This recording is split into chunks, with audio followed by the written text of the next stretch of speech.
que la première slide s'affiche. C'est important pour l'introduction cette fois-ci. Voilà. Nous avons déménagé au mois d'octobre et du coup, j'ai un nouveau bureau. J'ai accroché au mur de mon bureau des photos de ma famille. C'est une photo du mariage de mes grands-parents et une photo de ma grand-mère, petite fille avec sa poupée dans les bras, assise sur un canapé avec mon arrière-grand-mère. Et ensuite, mes frères et sœurs, petits sur le genou de mes grands-parents avec nos salopettes. Et des photos de mes enfants bébés. J'aime savoir d'où je viens.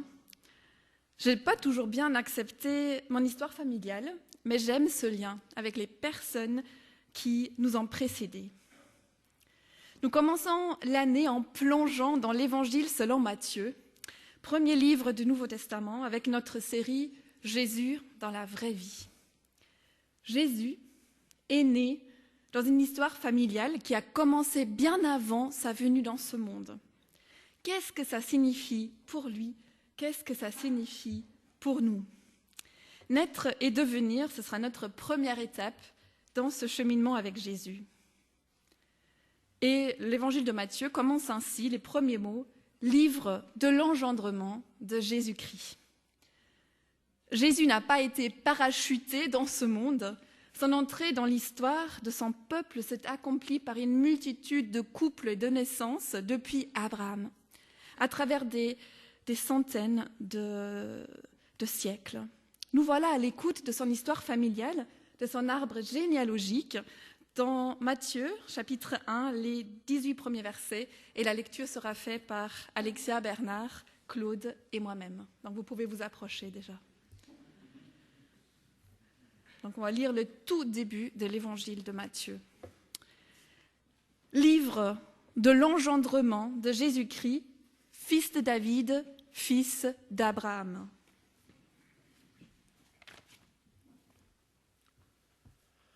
Abraham engendra Isaac. Isaac engendra Jacob. Jacob engendra Juda et ses frères. Juda engendra Pérez et Zara de Tamar, leur mère. Pérez engendra Esrom. Esrom engendra Aram. Aram engendra Aminadab. Aminadab engendra Nasson. Nasson engendra Salmon. Salmon engendra Boz de sa mère Rahab. Boz engendra Obed de Ruth, sa mère. Obed engendra Yessé. Yessé engendra le roi David.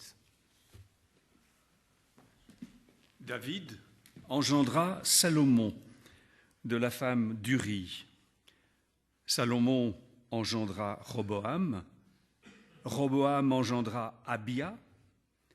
Abia engendra Asa. Asa engendra Josaphat. Josaphat engendra Joram. Joram engendra Osias. Osias engendra Jonathan. Jonathan engendra Akaz. Akaz engendra Ézéchias. Ézéchias engendra Manassé. Manassé engendra Amon. Amon engendra Josias. Josias engendra Jéconias et ses frères.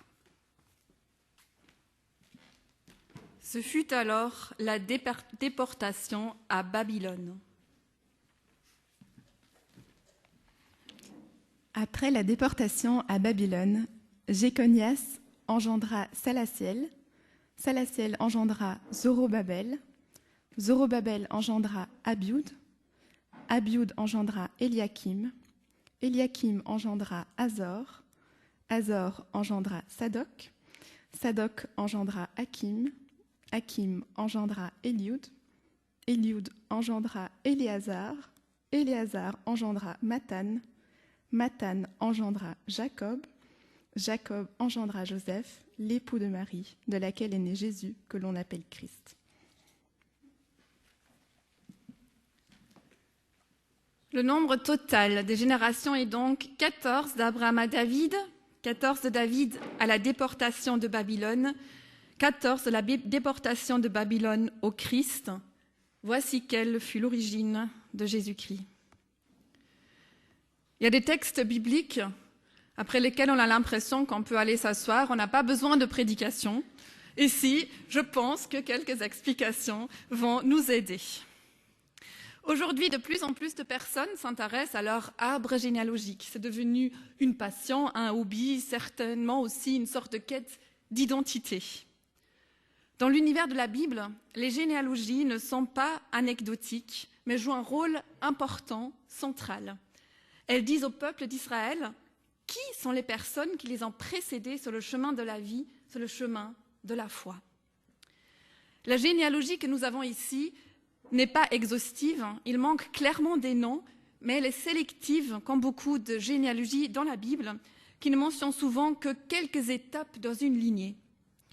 Mais les généalogies expriment souvent des vérités théologiques et reflètent ce que Dieu souhaite pour l'humanité. Mais avant de nous transformer en véritables chercheurs d'or pour déterrer des pépites de cette généalogie, il nous faut dire quelques mots sur l'évangile de Matthieu dans son ensemble, comme nous sommes au début de notre série. Dans le Nouveau Testament, les évangiles sont au nombre de 4. Ils sont des récits de la vie de Jésus sur cette terre, sa naissance, les 3 ans de sa vie itinérante, sa mort et son passage de la mort à la vie. Chacun des 4 auteurs, Matthieu, Marc, Luc et Jean, ont mis l'accent sur un autre aspect de l'identité, de l'être de Jésus. Et tout au long de l'année, avec des chrétiens du monde entier, parce que l'évangile de Matthieu est dans le lectionnaire de cette année, nous allons lire l'évangile de Matthieu. Ce sera une lecture commune, une lecture ensemble. Et je vous invite à lire, parce qu'on ne va pas lire au culte l'ensemble de l'évangile, mais je vous invite à le lire pendant ce semestre, ou alors à l'écouter. Je vous ai mis ici une très belle ressource pour écouter cet évangile. C'est l'application Écouter la Bible ensemble, une application gratuite avec des voix de comédiens professionnels. C'est vraiment un bijou et c'est très agréable à écouter.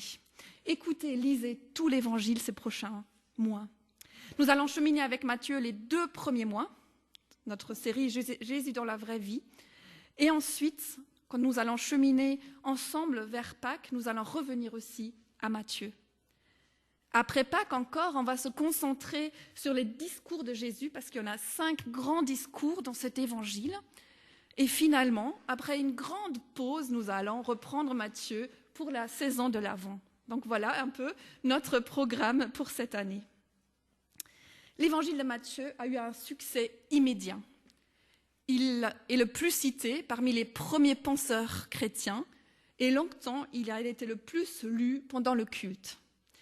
L'Église en a fait même une sorte de manuel de formation pour les chrétiens. Il contient certains des textes les plus connus de la Bible, les béatitudes, heureux les pauvres de cœur, et le Notre Père que nous chantons aussi encore ensemble aujourd'hui. En art, il est symbolisé par un ange. Ici, on ne voit pas très bien, mais derrière Matthieu, il y a un ange qui est très présent au début de l'Évangile dans les récits de la naissance. L'Église, tout au début, en fait, il n'était pas représenté par un ange, mais par un homme, parce que les premiers chapitres insistent vraiment, comme on va le voir, sur l'humanité de Jésus. Jésus, vrai fils d'Israël. Vous savez, quand on prépare des prédications, on peut être pétri de doutes. Le monde est sans dessus-dessous, les actualités peuvent nous angoisser, nous mettre en colère, on a l'impression que la folie, la cruauté sont partout et qu'on essaye de répondre par la violence à la violence. Et en réponse à cela, on va lire l'évangile de Matthieu avec une généalogie, avec des noms pas très contemporains. Voilà. Débrouiller avec ça pour vivre dans ce monde. Qu'est-ce qu'on est en train de faire ici, en fait? Non, Matthieu ne va pas nous promettre que tout va rentrer dans l'ordre dans ce monde-ci. L'histoire de l'humanité ne va pas de progrès en progrès, ça c'est un mythe. Matthieu ne va pas non plus nous dire que tout était mieux hier.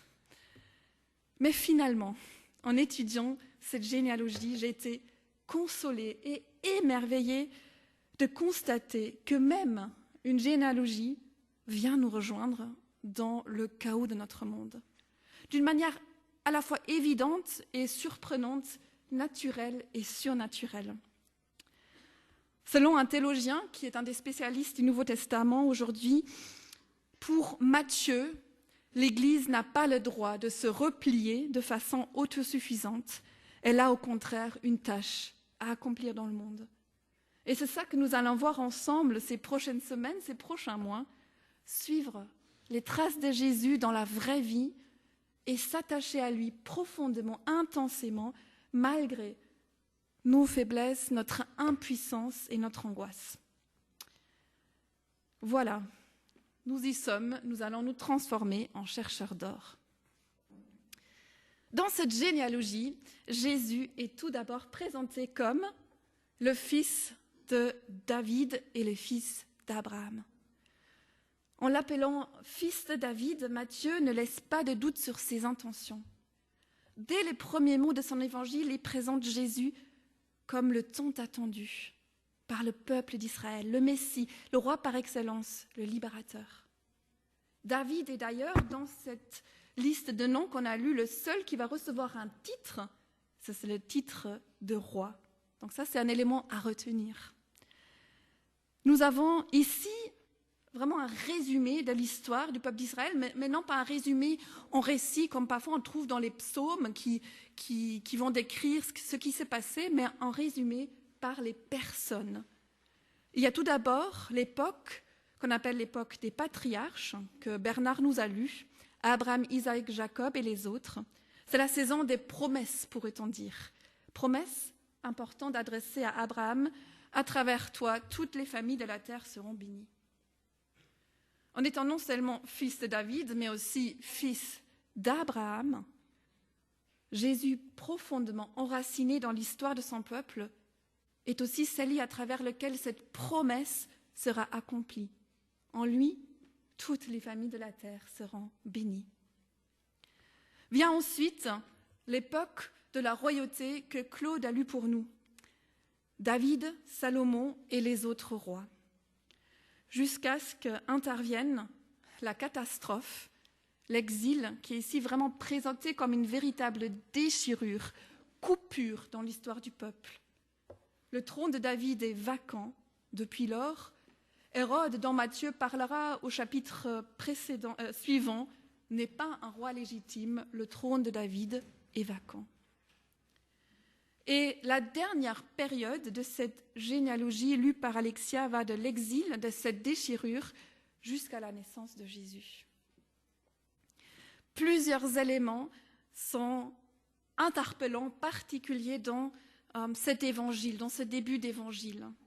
Le premier, c'est que Matthieu est le seul à commencer par une généalogie de Jésus, le seul des 4. Ensuite, le mot « engendrement » ouvre cette liste, livre de l'engendrement de Jésus, mais il est question seulement des ascendants, de ceux qui viennent avant lui et non pas des descendants de ceux qui viennent après lui, contrairement à ce qui se faisait dans les écrits de l'Ancien Testament. Et ça, c'est aussi un indice à retenir. On a déjà 2 indices, les titres de roi, et qu'il est question ici de l'engendrement, mais ensuite on ne connaît pas ses descendants. D'ailleurs, l'expression « livre de l'engendrement » se trouve 2 autres fois dans l'ensemble de la Bible quand on regarde dans la traduction grecque, la Septante. Une fois en Genèse 2, « Ceci est le livre de l'engendrement du ciel et de la terre ». Et une autre fois en Genèse 5, « Ceci est le livre de l'engendrement des êtres humains ». Matthieu veut que nous fassions le lien avec la création du monde et la création de l'humanité. Comme pour nous dire qu'il y a ici un nouveau commencement, une nouvelle création, une nouvelle humanité qui sont en train de naître. Troisième élément particulier, qui est certainement le plus connu quand on pense à la généalogie de Matthieu, c'est que dans cette généalogie, il y a 5 femmes. 5 femmes, et ça c'est vraiment un fait remarquable qui tranche avec l'habitude de l'époque. Ces 5 femmes sont Tamar, Rahab, Ruth, tiens, nous la connaissons bien, la fille d'Uri, à savoir Bathsheba, et c'est Léo qui nous a parlé du psaume 51, qui revient sur cet épisode tragique de la vie de David. Et ensuite Marie, mère de Jésus. J'ai été vraiment contente de découvrir le lien avec Ruth. Il y a 1 an, nous avons plongé dans la saison Ruth et nous avons déjà découvert, je ne sais pas si vous vous souvenez, que les généalogies ne sont pas du tout ennuyantes. Matthieu reprend en fait la généalogie qui se trouve à la toute fin du livre de Ruth. Il va la compléter de part et d'autre. Donc on a aussi notre lien avec notre année passée. À travers Ruth, 2 peuples ennemis, les Israélites, les Moabites, parce que Ruth était Moabite, se trouvent unis dans la lignée du Messie. Ruth et Matthieu ont autre chose en commun. Ce sont des récits qui ont lieu à des époques de transition et à chaque fois, il y a un roi en préparation. Le récit de Ruth a lieu à l'époque des juges, où il y avait vraiment un chaos dans le pays, et ce livre prépare la royauté de David. Dans l'évangile de Matthieu, c'est Jésus, le roi qui vient, Jésus qui est appelé fils de David, ce trône de David qui était vacant. Autour de ces 5 femmes, il y a à chaque fois une histoire particulière, douloureuse pour certains d'entre elles. Ce sont des femmes qu'on pourrait appeler hors la loi, des situations où la loi n'a pas été appliquée. On n'a pas le temps de rentrer dans le détail dans chacune de ces histoires, mais si ça vous intéresse, je peux vous donner des références, vous pouvez relire ces histoires. Tamar aurait dû en fait lapider. Rahab et sa maison auraient dû être mises à mort comme les autres habitants de sa ville. Boz n'aurait pas dû épouser Ruth car elle était moabite. Et question de la femme d'Uri, David aurait dû lapider car il a commis l'adultère. Marie aurait dû être lapidée car son fiancé Joseph pensait tout d'abord qu'elle l'avait trompé. Mais toutes ces inapplications de la loi, le fait que la loi n'est pas appliquée, donne naissance au Messie, écrit la pasteur Lula Dereux. Pour chacune de ces femmes, ou pour le couple en question, il y a eu une grâce, une exception, une singularité qui a fait que la lignée a pu continuer. Et ainsi, ces femmes permettent au plan de Dieu de s'accomplir de manière imprévue. Ici se voit déjà une des raisons pour lesquelles le Christ est venu. Il ne s'agit pas de suivre la loi à la lettre, mais de suivre son souffle, sa visée profonde. Jésus est venu, Matthieu le dira, pour accomplir la loi et non pas pour l'abolir. Mais cet accomplissement n'est pas toujours comme attendu. Jésus bouleverse l'ordre établi. Déjà avant de naître, il bouleverse aussi l'être de chacun de nous à travers sa naissance. On a déjà vu plusieurs caractéristiques, on va un peu résumer. Donc Matthieu le seul a commencé par la généalogie. Deuxièmement, il est question du livre de l'engendrement, mais on ne connaît pas les descendants de Jésus. Troisièmement, il y a la présence de ces femmes. À chaque fois, la loi n'est pas appliquée de manière attendue. Et maintenant, on arrive à une rupture quand Jésus arrive dans la généalogie, non plus de père en fils, mais de mère en fils. Avec Jésus, Matthieu voulait vraiment montrer qu'il y a une continuité. Il s'est pleinement inscrit dans l'histoire humaine. Il y a clairement une continuité avec toute l'histoire de l'humanité qui se déploie depuis la création et particulièrement avec l'histoire du peuple d'Israël. Mais il y a aussi une rupture dans cette généalogie. Il y a du nouveau. Pour Jésus, il est dit « Jacob engendra Joseph, l'époux de Marie, de laquelle fut engendré Jésus, qui est le Christ. » Jésus vient au monde comme les autres êtres humains, à travers une multitude d'unions et de filiations, mais il vient aussi au monde d'une manière différente. Il est né de Marie et non pas engendré par Joseph. À chaque fois, telle personne engendre, et là, Joseph, l'époux de Marie, de laquelle fut engendré Jésus. Ce fut engendré ne nous renvoie pas vers un homme, mais vers l'action de Dieu en Marie. 2 théologiens le disent ainsi, Dieu fait appel à un homme, Joseph, à une femme, Marie, d'une façon nouvelle, où lui, Dieu, est le centre, l'essentiel. Un être humain vient au monde, en général par un homme, par une femme, mais ici, Dieu fait appel aussi à un homme et une femme, mais d'une manière nouvelle, où lui, Dieu, est le centre, l'essentiel. Et cinquièmement, il y a un autre indice pour nous dire qu'il y a quelque chose de nouveau. Dans le texte, il est question de 3 fois 14 générations. Mais quand vous regardez les commentaires, vous voyez, il y a différentes manières de compter, de comprendre ces chiffres, etc. Mais ce qu'on va suivre ici, c'est que la 3e fois, la 14e est manquante. Vous avez 14, et ensuite vous avez 13. Et on peut interpréter ce manque comme une invitation à recevoir l'ensemble d'évangiles comme le récit d'une nouvelle génération suscitée par Jésus. La curiosité du lecteur est ravivée et pour déceler dans la suite de l'évangile comment à son tour Jésus a transmis la vie. On a dit qu'au début, livre de l'engendrement, mais on ne connaît que les personnes qui viennent avant Jésus, on ne connaît pas ceux qui viennent après lui. Et ici, on voit que ceux qui viennent après lui, sa descendance, sont toutes les personnes qui vont le suivre dans l'évangile de Matthieu et au-delà. La descendance de Jésus est une nouvelle humanité engendrée par Dieu à travers Jésus. Et c'est ça notre espérance dans le chaos du monde.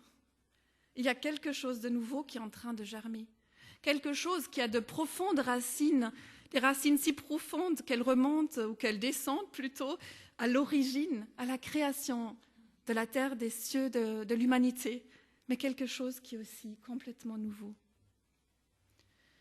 Et Matthieu montrera dans son évangile que c'est toujours par l'action de l'Esprit que des hommes et des femmes naissent pour rejoindre cette nouvelle humanité, comme Jésus lui-même est né par l'action de l'Esprit.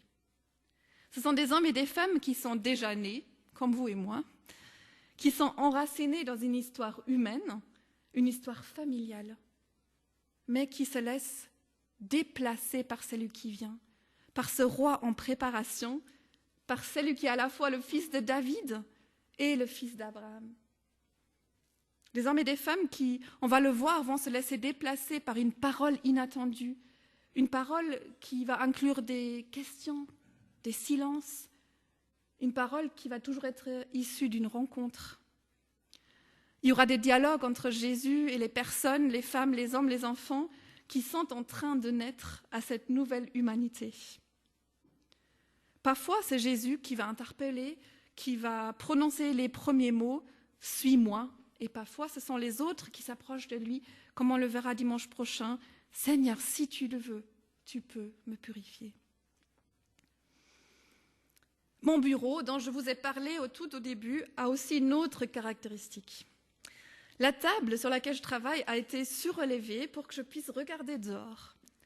Donc, en levant les yeux vers la gauche, j'ai ce lien vers mes racines, vers ma famille, ma naissance, et en tournant la tête à la droite, je vois des champs, un ancien couvent, il y a de l'espace, il y a la N4, la vie animée, et si je me hisse un peu, je vois même parfois 2 moutons.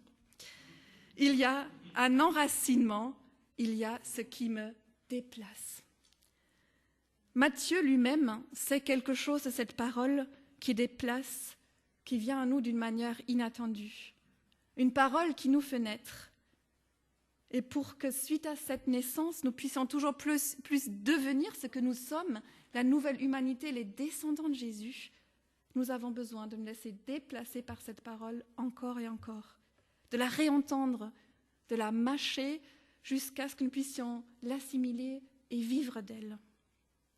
Finalement, nous n'avons jamais fini de naître. Notre naissance dans cette nouvelle humanité continue jusqu'à ce que toutes choses seront devenues nouvelles. Quoi retenir pour aujourd'hui ?